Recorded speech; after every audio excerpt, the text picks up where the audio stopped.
Nah, yang paling ditekankan adalah puasa Asyura. Dan keutamaannya kata Nabi SAW, an yukaffira sanatal madiyah, menghapuskan dosa 1 tahun sebelumnya. Dalam hadis Abu Qatadah dari riwayat Imam Muslim, sampai-sampai Imam Az-Zuhri rahimahullahu taala, beliau berpuasa Asyura walaupun beliau dalam safar. Sehingga ketika ada yang bertanya kepada beliau, bulan Ramadan ketika safar engkau berbuka, mengambil keringanan yang Allah berikan di dalam safar untuk berbuka di siang hari Ramadan. Tapi pada puasa Asyura Anda justru berpuasa dalam safar, padahal kan puasa Ramadan lebih wajib.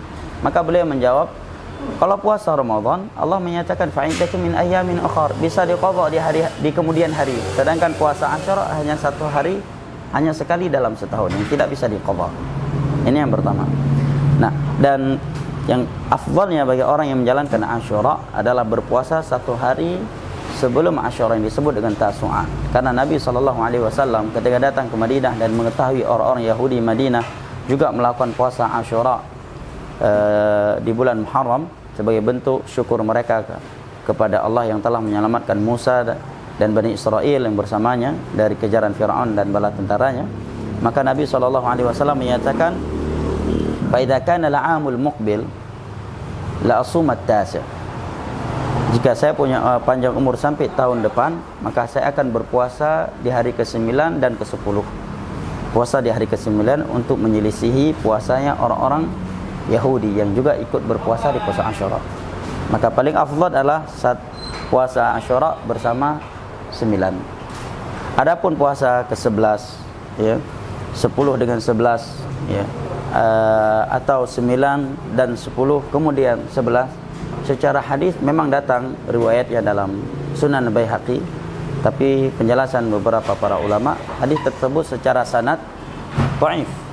Akan tetapi kalau dia melakukan puasa Asyura kemudian dia berpuasa di hari ke-11 1 hari, karena mungkin di hari ke-9 dia tidak sempat melakukannya, maka tidak mengapa.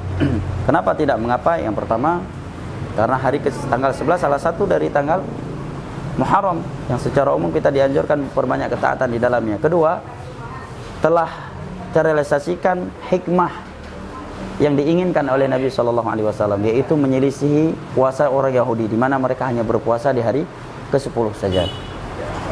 Nah, adapun melakukan puasa 3 hari 9, 10 dan 11, secara riwayat juga datang sebuah riwayat, tapi riwayat tersebut juga dhaif. Namun kalau dia melakukannya tetap boleh, tetapi itu ada rinciannya. Yang pertama, dia melakukannya memang tujuannya untuk puasa paket Asyura 9, 10, 11. Ini tidak mengapa. Kenapa? Karena dengan itu dia telah menyelisih puasa orang Yahud. Kemudian dia telah berpuasa 1 hari sebelum Asyura dan puasa Asyura. Yang kedua-duanya telah datang anjuran khusus dari Nabi SAW. Adapun puasa ke-11 dia adalah masuk dalam keumuman puasa di bulan Muharram. Yang kedua, dengan niat sekaligus puasa 3 hari dalam setiap bulan, yang mungkin itu kebiasaannya. Ini menurut kesepakatan para ulama boleh. Maka dia berniat bahwa ini adalah puasa Tasu'at, puasa Asyura, puasa ke-11 di bulan Muharram, dan sekaligus dia niatkan sebagai puasa 3 hari dari setiap bulannya.